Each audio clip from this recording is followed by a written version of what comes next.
Today I begin a new life. Today I shed my old skin which had too long suffered the bruises of failure and the wounds of mediocrity. Today I am born anew and my birthplace is a vineyard where there is fruit for all. Today I will pluck grapes of wisdom from the tallest and fullest vines in the vineyard, for these were planted by the wisest of my profession who have come before me generation upon generation. Today I will savor the taste of grapes from these vines, and verily I will swallow the seed of success buried in each, and new life will sprout within me. The career I have chosen is laden with opportunity, yet it is fraught with heartbreak and despair, and the bodies of those who have failed, were they piled one atop another, would cast its shadow down upon all the pyramids of the earth. Yet I will not fail as the others, for in my hands I now hold the chats which will guide me through perilous waters to shores which only yesterday seemed but a dream. Failure no longer will be my payment for struggle. Just as nature made no provision for my body to tolerate pain, neither has it made any provision for my life to suffer failure. Like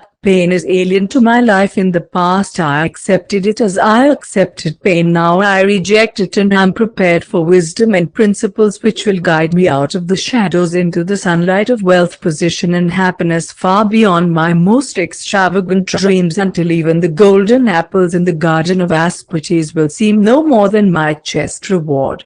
Time teaches all things. He who lives forever, but I have not the luxury of eternity. Yet within my allotted time I must practice the art of patience, for nature acts never in haste to create the olive king of all trees. 100 years is required. An onion plant is old in 9 weeks. I have lived as an onion plant. It has not pleased me. Now I was become the greatest of olive trees, and in truth the greatest of salesmen. And how will this be accomplished? For I have neither the knowledge nor the experience to achieve greatness, and already I have stumbled in ignorance and fallen into pools of self pity. The answer is simple. I will commence my journey unencumbered with either the weight of unnecessary knowledge or the handicap of meaningless experience. Nature already has supplied me with knowledge and instinct far greater than any beast in the forest, and the value of experience is overrated usually by old men who nod wisely and speak stupidly. In truth, experience teaches thoroughly, yet a course of instruction devours men's ears, so the value of our lessons diminishes with the time necessary to acquire her special wisdom. The end finds it wasted on dead man. Furthermore, experience is comparable to fashion, and action that proves successful today will be unworkable and impractical tomorrow. Only principles endure, and these I now possess. For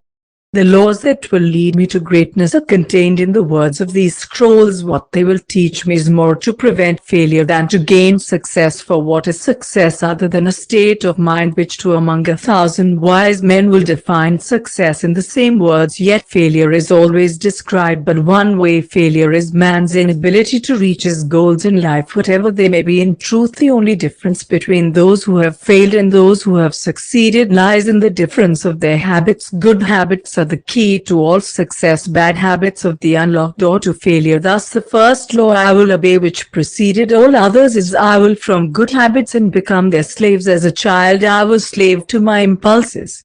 Now I am slave to my habits. As they are all grown men, I have surrendered my free will to the years of accumulated habits, and the past deeds of my life have already marked out a path which threatens to imprison my future. My actions are ruled by appetite, passion, prejudice, greed, love, fear, environment, habit, and the worst of these tyrants is habit. Therefore, if I must be a slave to habit, let me be a slave to good habits. My bad habits must be destroyed and new fellows prepared for good seed. I will from good habits and become their slave. And how will I accomplish this difficult feat? Through these scrolls it will be done, for each scroll contains a principle which will drive a bad habit from my life and replace it with one which will bring me closer to success. For it is another of nature's laws that only a habit can subdue another habit. So in order for these written words to perform their chosen task, I must discipline myself with the first of my new habits, which is as follows. I will read each scroll for 30 days in this prescribed manner before I proceed to the next scroll. First I will read the words in silence when I rise, then I will read the words in silence after I have partaken of my midday meal. Last I I will read the words again just before I retire at day's end, and most important, on this occasion I will read the words aloud. On the next day I will repeat this procedure, and I will continue in like manner for 30 days. Then I will turn to the next scroll and repeat this procedure for another 30 days. I will continue in this manner until I have lived with each scroll for 30 days and my reading has become habit. And what will be accomplished with this habit? Herein lies the hidden secret of all man's accomplishments. As I repeat the words daily, it will soon become a part of my active mind, but more important, they will also seep into my other mind, that mysterious source which never sleeps, which creates my dreams and often makes me act in ways I do not comprehend. As the words of these scrolls are consumed by my mysterious mind, I will begin to awakening with a vitality I have never known before. My vigor will increase, my enthusiasm will rise, my desire to meet the world will overcome every fear I once knew at sunrise, and I will be happier than I ever believed it possible to be in this world of strife and sorrow. Eventually I will find myself reacting to all situations which confront me as I was commanded in the scrolls to react, and soon these actions and reactions will become easy to perform, for any act with practice becomes easy. Thus a new and good habit is born, for when an act becomes easy through constant repetition, it becomes a pleasure to perform, and if it is a pleasure to perform, it is man's nature to perform it often. When I perform it often, it becomes a habit and I become its slave, and since it is a good habit, this is my will. Today I begin a new life, and I make a solemn oath to myself that nothing will retard my new life's growth. I will lose not a